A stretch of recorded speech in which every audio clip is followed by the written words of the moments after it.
All right. And your face is right under that thing. Uh, That's why I don't like these things.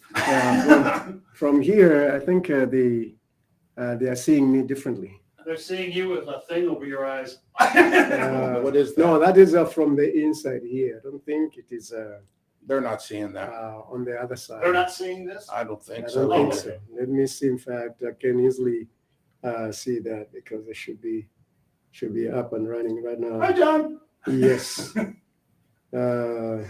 Okay. Yeah, it is covering me. It's covering you. Yeah, it is covering me while I'm sitting on that side. It's covering my face. I'll move over. Yeah, take it down. Take the camera down. Go down.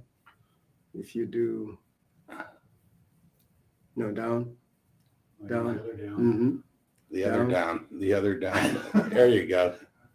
There you Again. go. There you go. Your head is restreaming. That's good. No, go down. Actually, go up. Go up. Go up. Go up. Go up. Go up. Again, just one more time. Just up. It's on your forehead. The other Yeah. way. Yeah, just go up. You still want to? Oh, you want to go up more? Yeah, no. Take the camera up. Oh, you mean this? Yeah, no, Oh. no, with your remote, the camera. Go. Keep on going. Keep on going. Oh, so you want me to go down? Yes. You kept saying up, and I kept going. When you're kept moving pushing you up, then I'm you're sorry. taking me down. All right, I think right there. Right there. Right there. We are good.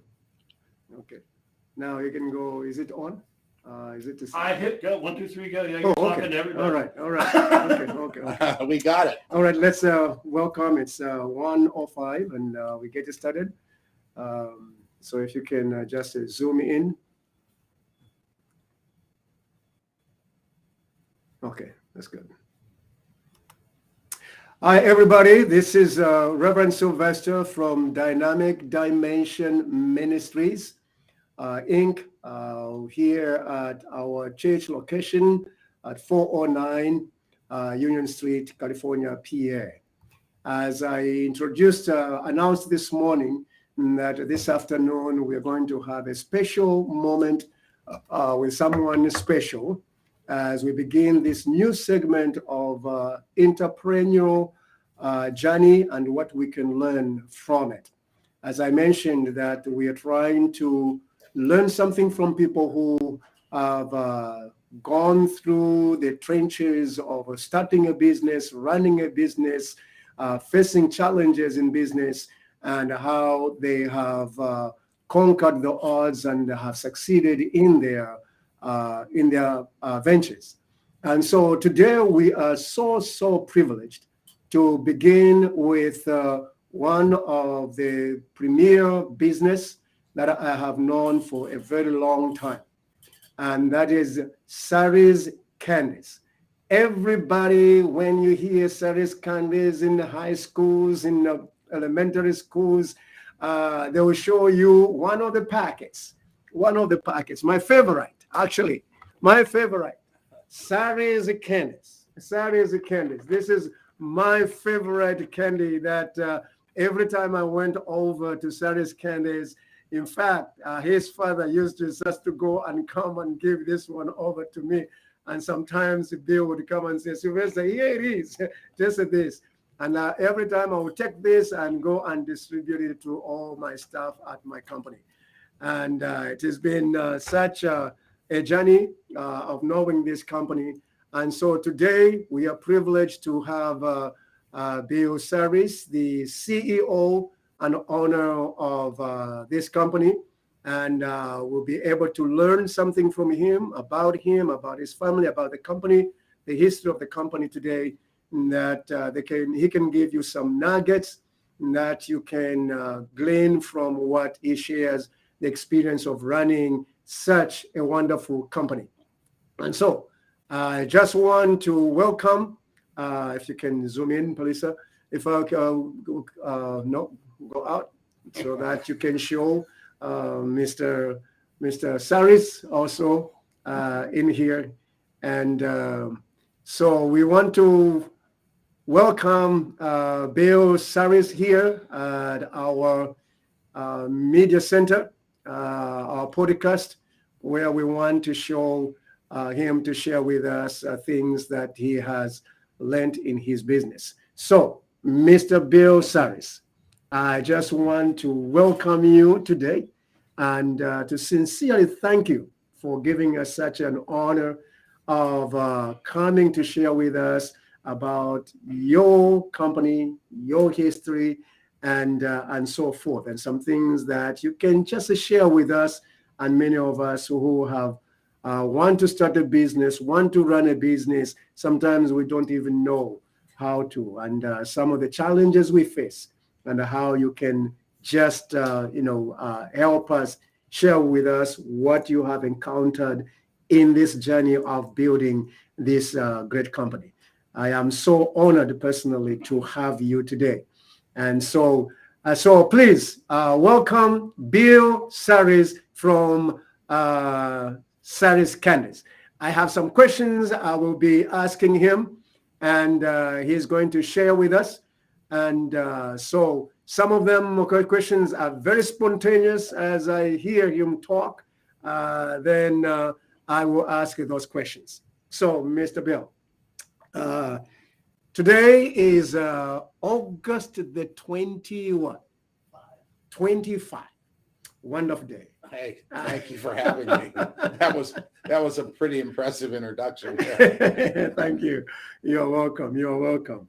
I have known you for quite some time, and especially since we got into contract to be able to service you with our technology while we were in Washington, PA. Please tell us a little bit about yourself, your family, and then I will ask some other questions that will follow. Well, my parents started the business in 1960. My dad started in the basement of his home. Wow. So at 1960. I was born in 53. Okay. So, I was a pretty young little pup then. But since it was in our basement, my dad, I would always help my dad. Okay. And I would, at that time we made little bunnies one at a time. Okay. Where you had a tank of chocolate and we filled the mold up and put it in the coolers. So I grew up in the basement. making chocolates. Okay, so that was my start. Okay. Of course, then we moved on, and my dad built the first store. Okay. All right, where we had the store. That was in 63. Okay. So my point is, I've been in the business for a long, long time. Yes. Okay. Yes. And I went to college. When I left school, I went to college at Washington and Jefferson Washington, so that I could be close to home because he always needed help. Okay. And it was a family business. My grandfather helped. My dad had sisters; they would help. Whether they were bagging jelly beans or help packing candy or waiting on customers. Yeah. So after college, I came into the business. Okay. And that's kind of when we went and started some expansions. We started fundraising in schools. That started. And then at that time, you could only get candy either through fundraising, yes, or in our store. Okay. And that's, and I'm going through years and years very quickly. But just to give you a general thing of where we were. And at one time, there was another candy maker who had passed away, and the daughter says, "Can you do us a favor? Can you supply candy to a grocery store?" And my dad says, "Man, I don't know if we want to do that." Okay. Says there's three, they had 3 grocery stores. They had a little candy store in the grocery stores. Said, we got to help these people out. Okay. They're going to be stuck. We want to do that. So that was our first taste of putting our candy into a Giant Eagle. Okay. And it was funny was, we asked the daughter, well, how many sales are you doing? And she says, oh, they're doing $20,000 in each store. Said, oh, they're doing $20,000 in each store. Let's give it a shot. When we went in there, we did 60,000 in each store. Wow. And that's when we said, the light bulb, we had a light bulb and said, you know what? They were so happy with what's going on. They said, why don't you take a couple more stores, then a couple more stores. So, it has grown from then to we have over 1,300 locations. Wow. Like that. Wow. Okay. A lot of grocery stores. And when the pandemic hit, we were an essential business because we were supplying chocolates to the grocery stores. So we didn't close. Wow. We closed our store, but we didn't close our manufacturing. And that helped us grow. So that's kind of where our growth was, besides the fundraising. I kind of skipped over fundraising, but we still do that with schools. That's a big part of the business as well. Everybody needs to make money. Okay. Any group. Yes. Okay. Yes. And there's a quick and easy way to do that. And that's, we kind of walk people through the fundraising process. We've really streamlined it, and we make it easy because people are busy. Yeah. Okay. They're busy. And these chair people who's in charge don't have time to manage their job and manage the fundraising thing. Yeah. So our process is very simple. It's streamlined. We've got office people that hold your hand all the way through the process. I'm coming, Bill. I'm coming. Okay. But you've seen it. Yes. And way back, and we had a mutual friend, and that's how we met. Mr. Candelor, and we designed a program. Yes. Okay, we designed a program to input data, input the fundraising orders, which made it. And to this day, no matter what programs we use, any other software, we still use the program that we wrote. Wow. Back in, when was it, the 80s? Yeah, that was it was in the 80s. No, actually, it is in the what? Yeah, it was in the 80s. Because it was in the 80s. Yeah, because I found you found out after that. Yes. Yeah. So it's interesting how we ended up tying together. Yes. It's a small world. Yeah. But so it's something that even the software today can't do what that program does. Wow. Amazing, Yeah, I mean, it's isn't very specifically for service candidates. Yes. Bill, I remember one time I sat down with your dad in his office. He called me. I came over to the office, and he said, Sylvester, come over here. Sit down here. Let me tell you my story. One of the interesting things he shared with me was, at the start of your business, when you guys would actually go and buy sugar and in sacks and come home, and the neighbors became suspicious that maybe you were making some bombs. Think about this. Back then, sugar, we weren't buying sugar like a truckload like we do now. He'd go to the store. Remember, my dad was a one-man show. Yeah. Okay, so he would go to the grocery store and buy 10 5-pound bags of sugar. Well, back then, everybody was making moonshine. Okay. Everybody was making their own moonshine. And people thought that that's what he was doing. He was getting the sugar because he's making moonshine. Moonshine. And then, you'd get fruit. So if he'd go there, he'd buy sugar and you want to make raisin clusters or something, buy all the raisins. And that was what he made moonshine with, raisins and sugar.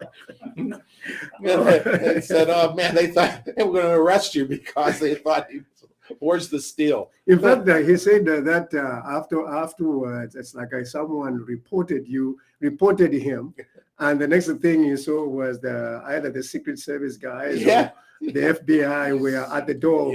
People came in. They come in and say, okay, where's the steal? As I'm making chocolate, I'm cooking. I have a little pot over there. I'm just making caramel in the pot. Yeah. Oh, that's interesting. That's interesting. And, you know, and when we started, my dad, you know, you're learning. And the one time he was making fruit and nut eggs, and he screwed up. Okay, so he had this batch that was no good. He didn't want to throw it in the garbage because he didn't want the garbage man, which he knew, to say he made a mistake. So he says, "Come on with me." I says, "What are we doing?" He says, "We're going to dig a hole in the yard." I says, "For what?" He says, "We're going to bury this in the hole. I don't want nobody to know I made a mistake." We dug a hole and put it in the ground and covered it. It is. That's, you know, some of those things go back, and you know, you forget about them. But yeah, you know, that's so. What difficulties did you find as you launched this business that somehow was stifling your progress when you wanted really to break through? I think our biggest problem at the time, I mean, we were growing. And as you grow, you have growing pains. Yes. And the growing pains are space. Okay, space. So we needed additional space because we were making stuff. You needed space for supplies. So where our candy store is right now, the candy store was built in sections. Where you walk in the front door right now, that was the first store. Okay. And then we added on because our house was there and there was a little yard and then the store. So we added on and built in between the house and the store. Well, after a few more years, we needed more space. So we knocked down the house that we lived in, expanded, and built an apartment above the candy store. And my dad and mother lived above the candy store until they built their first home at South Point. South Point. Oh, that they built their first home 30 years ago. They built their first home. And you think, boy, that's a while back. But we lived above their store for probably all through my junior high and high school. So 4, 8, at least 10, 12 years, we lived above the candy store. Yep. And it's still there right now, but now it's offices. It's offices. It's a lunchroom. Okay. You know, but yeah, we lived up there. I grew up above the candy store. So we literally walked down the stairs and we're working. Wow. Yeah. Wow. Yeah. How many hours were you putting in growing this company? When my kids were growing up, okay, from babies, I went to work at 5 o'clock in the morning and I'd come home for dinner and go back to work at 6 to 9 o'clock because we worked. Other people came in and worked. So a lot of hours. I worked a lot of hours, and my wife says, "You never saw the kids grow up." I says, "I don't remember that." There's things I go, "I don't remember that." She says, "You weren't here." I says, "I don't remember that. You weren't here." I was never home. But I'd always bring candy in my pocket when I'd come home for supper. I had chocolate in my pocket for the kids. We'd eat dinner and goodbye. Yeah. So that's some of the sacrifices that you make when you're working, when you're owner, as a business owner, and that you work your tail off. Yeah. So tell us the story when George Bush sent the Secret Service people to pick up your dad for the award. Yes. He was nominated for Entrepreneur of the Year. Okay. And got to go to the White House. And he came in second. There was between him and another fellow. And he always says the reason he came in second was George Bush was Republican and my dad was a registered Democrat. and the other guy who won was a Democrat. That's a good excuse, right? That's a good excuse to say I came in second. Yeah, second. Yeah, that was Yeah. An opportunity like that to have that type of award or do that. You know. I mean, looking at the way that Saris has really expanded, I know you alluded to the fact that there was one company that found itself in a bind, and that they couldn't really move forward because they couldn't really provide candies, and then they came over to you so that you can get into the retail. So you having gotten into the retail other than just the fundraising, how have you found the retail industry favoring you or what? Getting into the retail now, when you're in, let's say, I have to keep using Giant Eagle as an example, just because it's easier. But it's Giant Eagle, Shop and Save, Coons Markets, Fresh Times, all one. Every grocery store has a spy. Every grocery store has a spy. They go into the other stores and shop and see what their prices are. They see what's selling. And so when we're in Giant Eagle or somewhere, Kroger's would come in and go, Kroger's. They got, what's this Sarah's Candies? They'll get a call and say, hey, come and talk to us. We want a copycat. Okay, they want to say, if they're doing it, let's us do it. Okay. Because of that, and then they see how well things are selling, then we're expanding.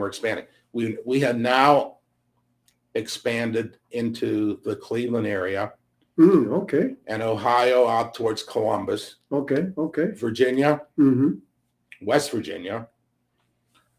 And this is all happening in the last couple years. So that's why I found when we were doing a project in West Virginia, and I went to this store,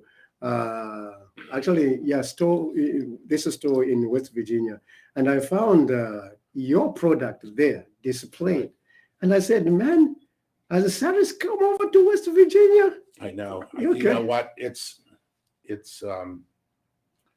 I don't want to say overwhelming because that's not the right word. It surprises me sometimes to sit there and see where we are. And our people are the ones that do such a great job. Great. Okay. I'm a guy that I delegate responsibilities to people in our place.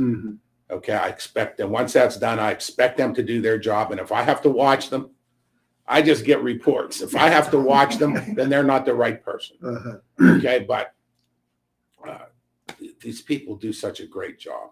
Okay. Across the board, our employees are the key. Yeah. They're the key. If I don't have them, we can't do anything. Okay. So, that's what's the most important thing? Yes. It's the people that work for you. Yeah. They're the heroes. Yeah. They're the success stories. Okay. And they make the company succeed. They do. Yeah. Okay. Yeah.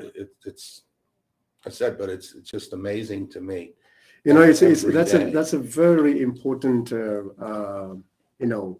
thought there you just to share, because sometimes you find in a way that employers and employees get into this wrangle where the way that the employer is treating the employees as if they are just disposable figures in the place, but do not see them as the reason for their success.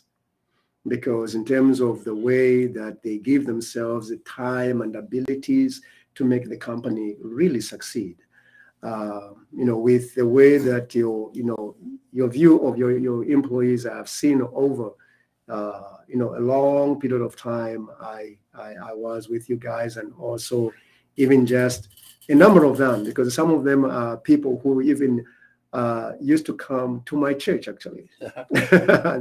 There's one young man who's been your deliverer. He has grown up. He grew up in my church, and they were saying, Reverend, this is the best company to work for. And the mother I've known her a lot, and says, just the way we are treated as employees, they speak well of your company. And I appreciate that. Yeah, they speak well of your company, and definitely. We have a lot of employees that have been there that we grew up together. Literally they worked from from high school. Yeah. And there's 45 years. One guy worked with my dad back when we started, and he's still there. He's 77 years old, and he's semi-retired. When I need him, he comes every Monday and says, "What do you need?" Because he does specialties. We do so much special, fancy chocolates and specialty chocolates that you just can't walk in the door and learn and just walk in the door and start. It's a learning process, a teaching process, a training. So,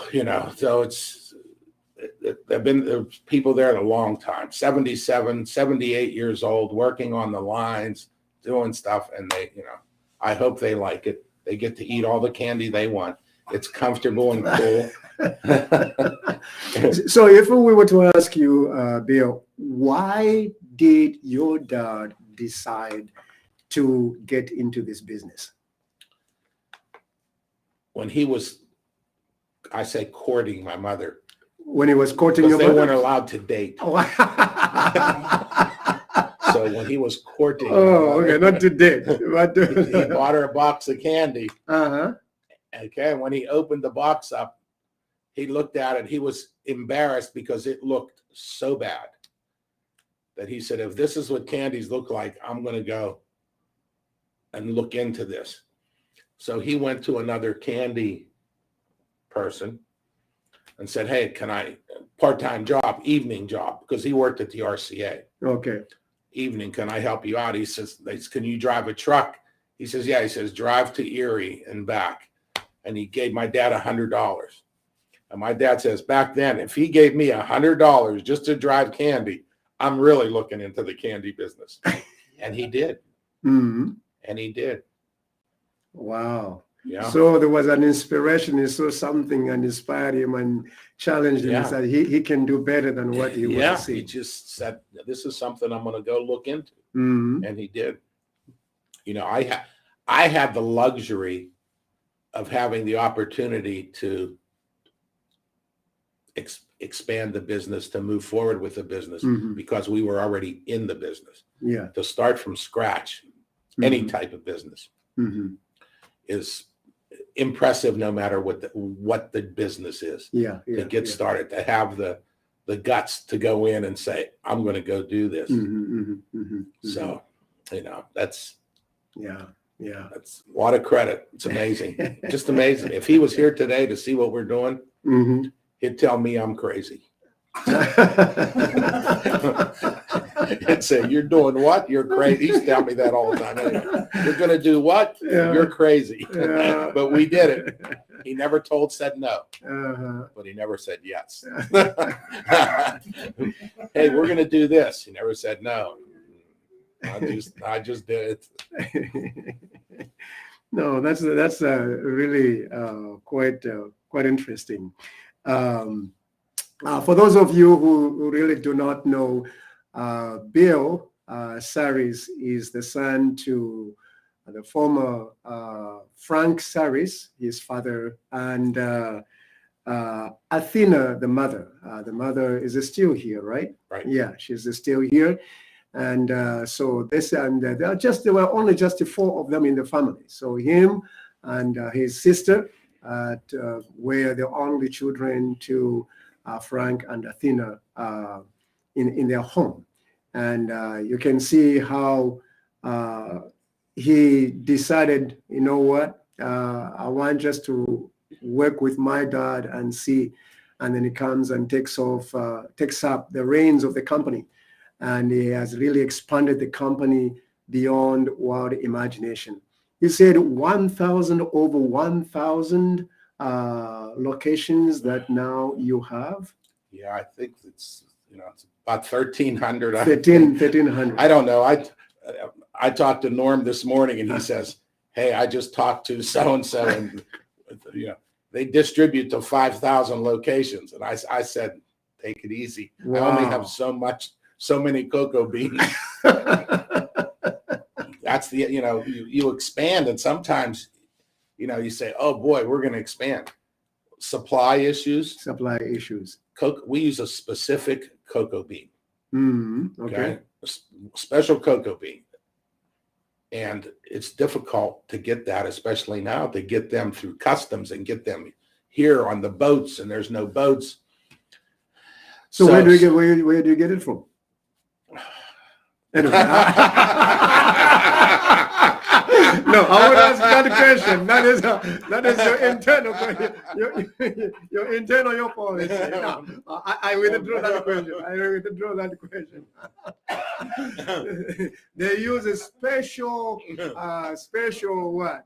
Coconut cocoa. That's special cocoa bean. Yeah, that's cocoa why our bean. chocolate's very light in color. Yes, okay. Because of the bean. Yeah. I tell you, this pretzel is really my favorite. And even my kids used to love this, I tell you. Every time I took it home, man, they would just go and go and go. It's been... what setbacks have you seen in your business, in expanding the business? What setbacks have you seen or experienced locally in the past? In the past and locally, and in the past, you know what, we've been so fortunate. Okay, in the past it was always growing pains. Okay, growing pains. Space. Okay, Yeah. Never have enough space. Never have enough room. That's such a great problem to have. Yeah. When you sit there and say, boy, we don't have enough room for this, that's a good problem. And you expand a little bit and do that. Currently, just like anybody else, the setbacks are supplies. Okay. When you're getting equipment now, we need some new equipment because we're building a new facility. You can't get equipment. We thought we would be in this production facility by September 23. The equipment is 12 to 15 months out if you want to order it, because a lot of the equipment, it comes from Europe. Yeah. Okay. Germany's big. Okay. The Netherlands, we buy certain equipment from. Italy. There's no circuit boards. Just like cars. You can't get certain cars because the circuit boards aren't there. So, it seems like always the problem, what we do, just like anybody else, it's somebody else's fault. It's not our fault. It's their fault that we can't do what we're doing because they're not giving us what we need. It's just like anything else, right? If you're not giving me what I need, that's a problem. That's a problem, definitely. So, every day there's something, okay? And that doesn't change no matter what business you're in. To pick one thing that sets you back, one of your main employees doesn't show up. Some, regular employees don't show up. COVID was an issue. You just do what you have to do. You fight through it and you move forward. That's it. If there's a problem, you do what you can to solve it. We become problem solvers. I started in the candy business and did everything. People don't realize that. We scrubbed the floors. We delivered the candy. We ran the machines. It was funny. When I bought another company, Gardner's Candies. Yeah, Gardner's. Okay. I bought the company now. Here comes somebody. I call myself, here comes a suit, right? Some suits coming in and they're buying us. This is the employees. This is what the employees are saying. Okay, here comes some suit and they're buying. Well, when we went in and said, I'm going to start at the bottom. I was going to start at the bottom. I went in and said, that's not how you scrub floors. I'm going to show you how to scrub the floors. I'm going to show you how to cook in the kitchen. Now, I stayed there for 2 years. I would go back and forth. Go in the kitchen. I cooked every recipe, everything, walked everybody through it. I ran every piece of equipment in there. I'm laying on the floor fixing motors, and they're going, he's crazy. Okay, but now you have respect. Okay, now they trust you. Okay, and they know you know. Okay, they know you know, and it's something because now I'm in an office. Okay, and what I miss the most is going in the kitchen, cooking, doing stuff. Do I still do it? I have people that work with me that we sit down and do, recipes and formulations, but our candy, we don't do fad items. Okay, we don't do the crazy stuff because if you know Sarah's Candies, you have your favorite. What did you just do with the pretzels? Yes. Okay, you might go in and go, oh, look, that's all new stuff. I'll take my pretzels. Okay, calories. Okay, yeah, you say, well, if I'm going to eat it, I want to eat my favorite. I don't want to try this. What if I don't like it? Okay. I'm going to do that. So we stick with our basics that we've been doing all along. We do some different things a little bit, but in general, we do pretty much stick with our basic stuff that we've always done. Okay. Here is somebody who really wants to start the business. That's one. And he's just wondering, I've tried 1, 2, 3, 4, and I don't seem really to get into rising up. That's the first question I want to ask you. How would you encourage this guy? Has the desire to, but is not really seeing the progress as fast as he or she would like to see, and like feeling like even just like giving up. What encouragement would you give to such a one? First, you have to find something that you really like to do, love to do, and you're going to be dedicated to go in and do it. And you have to be a salesperson. Okay, you might be, no matter what job you have, if you're going to go out and grow that, you have to be a salesperson. The most difficult thing in the world to me is selling. Okay, because I can make anything you want, but you got to go, somebody has to go sell it. Yes. So you have to sell yourself.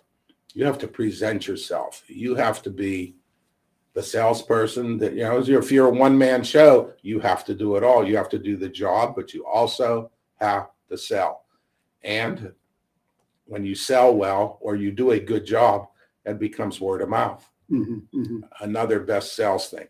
And now, that was word of mouth before was big. That was social media. Before social media, it was called word of mouth. Now word of mouth is social media, which could make or break you. Okay. So key, so those are a couple of things that can get you to make things happen. Does it always work? Business starts and business go, and you just start, dig your heels in and start again and do something like that, Yeah. And you were talking about growth pains, which is really a good thing to experience. And someone who is going through those growth pains, because sometimes in the growth pains process, sometimes we become really too excited, even to push ourselves too far, and then all of a sudden to find that we take on too much. How would you control that growth pains so that you can grow steadily without facing the blowout? That's tough. All I can tell you is on our end, what we found, I've seen throughout the years is we would have I'm going to call it a burst if you're sitting there and you have a line and say, boy, my business is growing. Okay, it's growing. And then you hit a plateau and it stays that way for a little while. What's a little while? 1 year, 5 years, 10 years, whatever that may be, and where you're kind of steady. Yeah. And then all of a sudden opportunity comes and now you got another jump. That's your growing pains. How do you get from here to here? We're fine when it's here, but to go from here to here. And that's when opportunity knocks, you have to jump on it. And how do you do that? Well, you need people. You need help. You can't do it all yourself. Okay. And then that goes, and this is how our business was. You'd have thing, and then we would hit a plateau. Okay. Right now we're on a big jump because opportunity's knocking. So we're building a new facility and we're doing stuff. So, it's, I don't know, you persevere. You just have to go take the punches. Take the punches and go to the next round. Yes. I mean, it's hard to tell somebody else how to operate their business. No, it's good to hear that. The fact that at least it's opportunities when they present themselves, jump on it. And sometimes we become afraid of those opportunities. We shun from them, and because we are afraid we might make a mistake and so forth. But sometimes it is those opportunities that take us to the next level. If we don't really, take advantage of that, we find our progress becomes plateaued or retrogress. Wishing we had done that. That's quite interesting, Bill. And looking at how many employees do you have now? Counting both facilities, we get around 400. 400. Wow. From being two. From two. Mother and dad. That's a growth. That's a really growth. From 2 people to 400 employees that are working for you. I mean, that's really impressive, Bill. That's it's scary. On my end, it's scary that you have to. I say now, what's my job? I work for my employees. That's who I work for. I work to make sure they have jobs. Okay. How do we do that? By managing the business, by going out, hustling, by getting the right people, doing the right jobs. Yeah. But in general, I'm responsible for their family. Yeah. I'm responsible for their well-being, and it's, even now, hey, there's people that start out at the bottom. Yeah. When you're coming into a business, you're starting at the bottom. You got to get trained. You have to learn. You have to see if you like it, you have to do that. But, we like to tell you, if you come there, there's a career opportunity, a career opportunity to move forward with us. Yeah. Because we always need, all our people are good. So I don't want to say we need good people, but you need people that are going to step up and want to move up. Okay. You got to want to move up. Again, when that opportunity is there, even if you're not a business person and you're working for somebody and there's the door opens and there's an opportunity, some will jump on it. Some don't want to. They're happy. They're happy where they are. So it doesn't matter if you're in business or you're working for somebody. Yeah. There's an opportunity. Wow. If there is, you have an opportunity to jump on it. Yeah. You've just made a very interesting point that, it's one thing to look at the fact that your company is growing and here you were just the 2 of you. Now you are 400. And then for you to say that, the scary part is the fact that you as the employer, you were in essence literally working for your employees and for their well-being by managing the company. And that is quite really awesome. Quite an it's scary. It's very scary. Yeah, because I mean, you become responsible for so many lives of people. Their children, their well-being as a company, as the owner of the company, and just to really think of that, sometimes us as business owners, we don't see it that way. We just think that people are working for me, but we don't really begin to think that I am working for them for their well-being.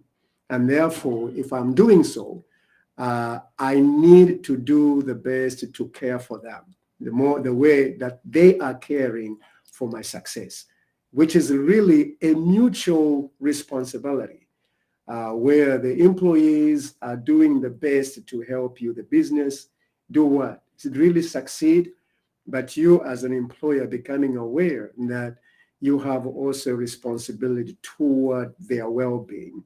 And that is awesome, Bill. That is an awesome thought. Well, it's it's teamwork. It's a team. Yeah. Okay. So if we're working together, I expect you to do your job as much as you expect me to do mine. Yes. Okay. And that's the teamwork as people work as a group, whether you're making pretzels. Okay. It takes on a line that runs pretzels, depending on the line, it may be 10 people. 9 people work hard and 1 doesn't. The 9 know. Okay. But they don't, that person doesn't want to be the slacker. So they all work together and they're friendly and I hope they enjoy working. I hope they enjoy their time there. There's nobody there cracking the whip, sort of say. Okay. But it's team. It's a friendly environment that we have. Okay. You mentioned that your company, for instance, you have various benefits of employees working for your company, 401k. Do you have life insurance that you offer to them? We offer health insurance. Health insurance. Of course, he says life insurance. I will call it that. Health insurance. Or do you want to call really what it is? It's a death benefit. Death benefit. But yeah, we have a number of benefits in place for full-time employees, and that's an opportunity for what we call seasonal employees that work from. I always say when they work during the school year, when the kids go back to school, that's when they work until after Easter and the kids are out of school. That's our seasonal employees. Okay. Some of them don't want full-time. They like their summers off. Yeah. And they like that. They like that type of job where, boy, I don't have to work now. I don't have to go back to work. They have all summer to do whatever they want to do, spend time with their children. And then there's the other bunch, a group of people that are full-time and they work all year long. And that's, so the opportunity for the seasonal employees is to become a full-time employee and get all the benefits. Okay. So this is why I tell you, there's step up. There's an opportunity there. Hey, do you want to work full-time? We got a job for you. I'm saying, nope, I don't want to. I want to stay home all summer with my kids. And then I go, please come back. Okay. Don't enjoy it too much. We need you to come back. Okay. Because that, our business is, holidays like this. We go, it's not steady. It's up and down and up, Christmas and then Valentine's and Easter and, all of the holidays. Just probably as we are coming to the end of our segment, I just want you to address one of the important elements of your company in terms of fundraising, how you help organizations and so forth to do the fundraising. Maybe just slightly, briefly, what the benefits are and how to go about it. Just in case someone says, hey, I know I have seen, pretzels, candies, How do I go about utilizing this to do the fundraising for my organization, things like that, and how can we direct them over to you? Can you just talk a little bit about it? Well, there's two types of fundraising. Okay. There's what we say the candy bars. Okay. Like you see in fundraisers, there's a box of candy bars, and you can offer, you make between 50 and 70% profit. 50 and 70% profit. We started the new program now where we want you to say, get 2 for $3.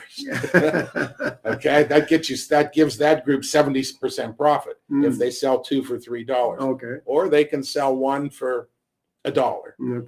Okay. So they do that, but it's candy bar fundraising. Is quick, easy. There's no minimums. If you want just 24 bars, you can go sell 24, come back, hey, give me another 24, give me another 48, and do it all year long. You can do it all at one time. Easiest thing to do is to call our office or go online at sarascandies.com, and you just click on fundraising and you can see.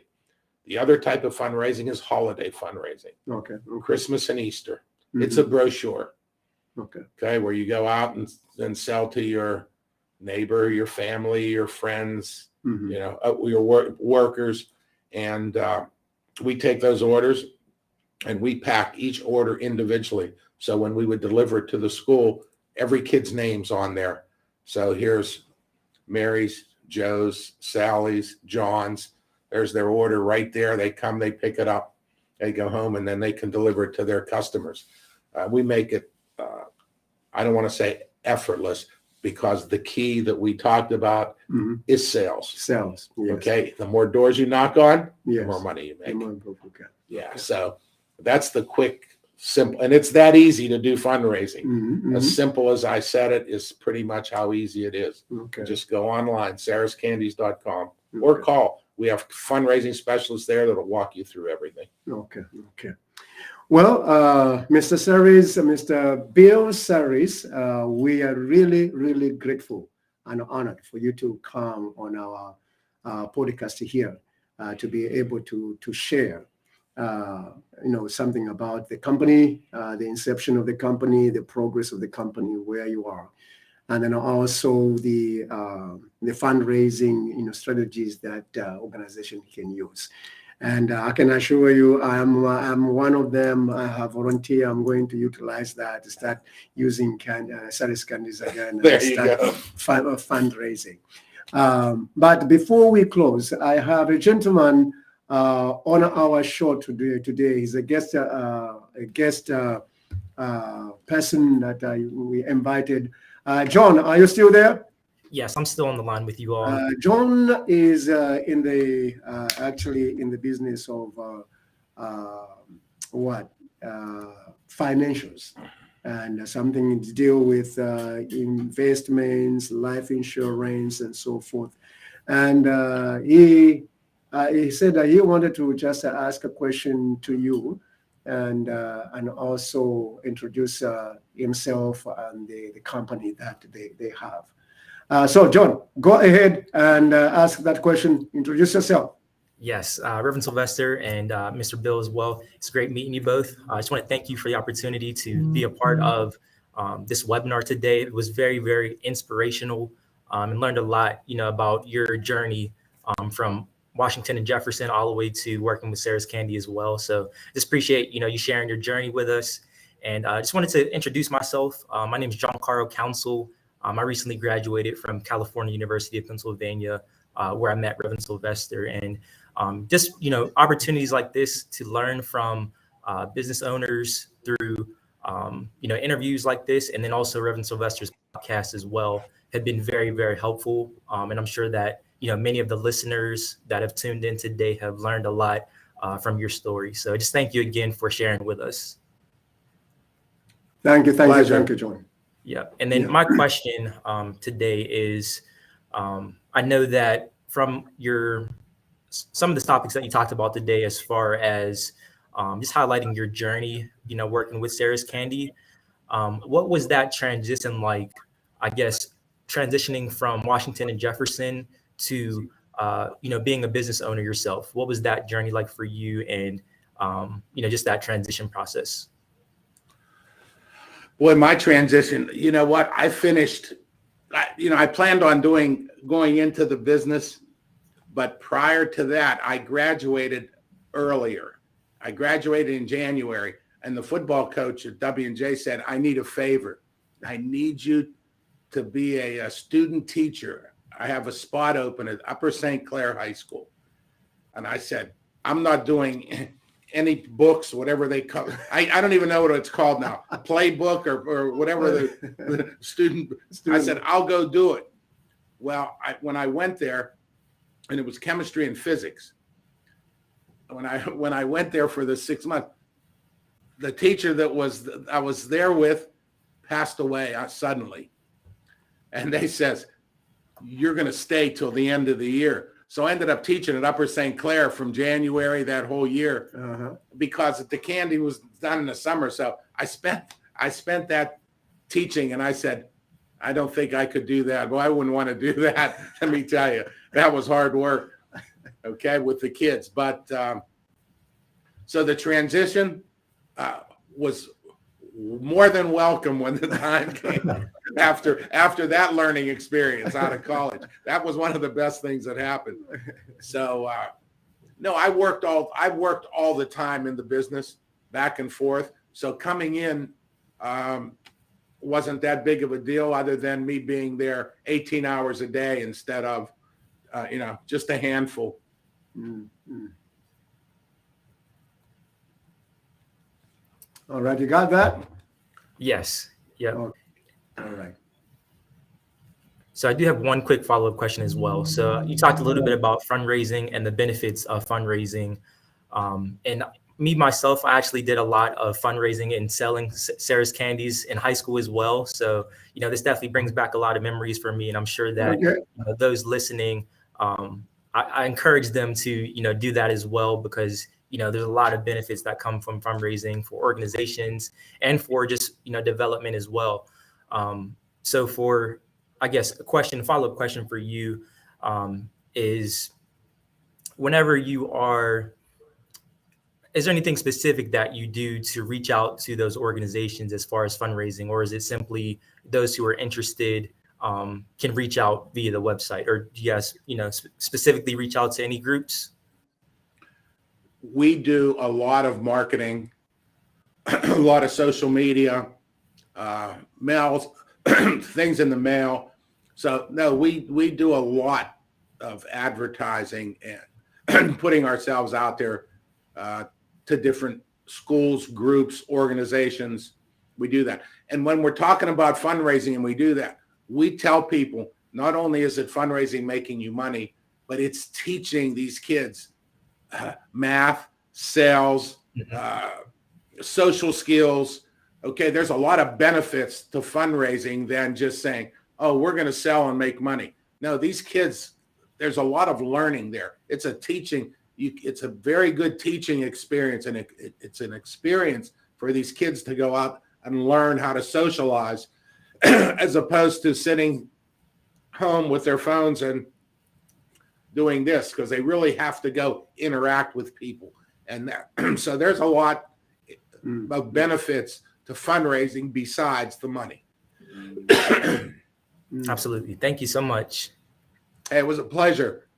Thank you, John. Thank you for those questions, my man. We really appreciate that. So now we come to the end of our segment, my friends, and it's been such an honor to have Mr. Bill Saris here at Dynamic Dimension Ministries, and to learn about Saris candies. So if you never knew who the owner, the CEO and owner of the company, at least today, you have seen him in person. This is Mr. Bill Saris. His father was Mr. Frank Saris, the late, and as a father I also got to know and learned a lot from him, and inspired me even when I was running my business and running some difficulties we were facing.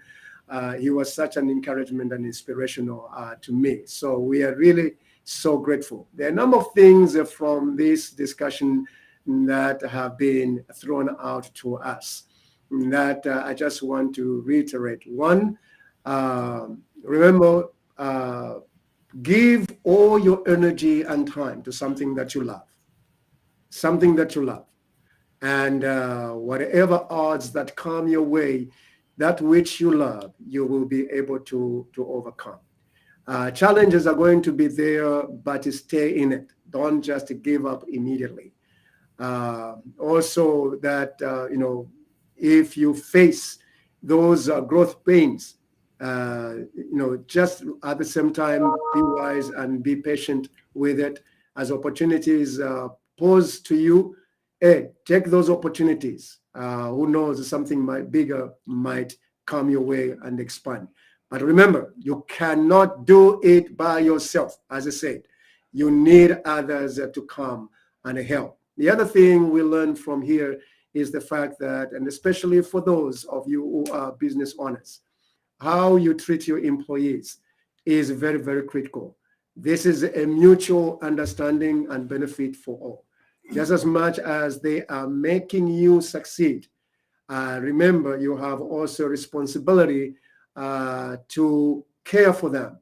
You are working for them. Their well-being is on your shoulders. And treat them as you would like them to treat you, to help push your company up and so forth. And for those of you who are looking for the way of raising some funds, like us here at Dynamic Dimension Ministries, they have the programs to help us. And so please tap into their expertise in raising funds for your organization. And you are going to find that definitely it's going to be beneficial for you and for us. And so these are some of the things that I have gleaned from here, that from this company and the way they have grown. From just being 2 to being 400 people in the company. That exponential growth. But remember, it started in 1960 when his father started that company. And so today we see that there is always a beginning to anything. The future is just way open. You never know where it ends. And to see the company still succeeding, going up since 1960, it has been a journey, Bill. It is an inspiration for all these years since 1960. It is definitely has been an inspiration. And so anytime, friends, go over to sariscandies.com. There's a lot you can learn from there. And they are good people, great people that can help you in many, many ways as you also want to grow whatever venture you are in. And that's why we brought Mr. Bill Saris here to come and share the story of its inception, progress, and also growth as we see it. And so we are so grateful once again, Bill, for the time you've given to us to be here. And they came and gave us these gifts. And I'm also going to give this gift to my friend who is here. They gave us some gifts that we can share. So, Donnie, here is your gift. Good job. Yeah, we are going to enjoy ourselves here and for the candies that have been given to us. Thank you so much for every one of you for taking the time to watch this segment, Entrepreneurial Journey and what we can learn from it. You are going to see a number of other business owners who will come and share their stories here at this segment and as we move forward. Thank you so much. Please share with others that those who are starting businesses, who are aspiring to start businesses, that this is the platform they can learn from others who have already gone far, and they have something that they can share with you and with me. Once again, thank you so much for the time, and may God bless you and be with you even as you go. Saris Candies. Thank you. Thank you so much, Good sir. job. We really appreciate it for That's- coming and for your gift you have given to us. That's We easy. sincerely appreciate. Okay. All right. So, Mr. Donny, you Let's see can. who's bugging me now. Hope it's good. Yeah, it's been a joy.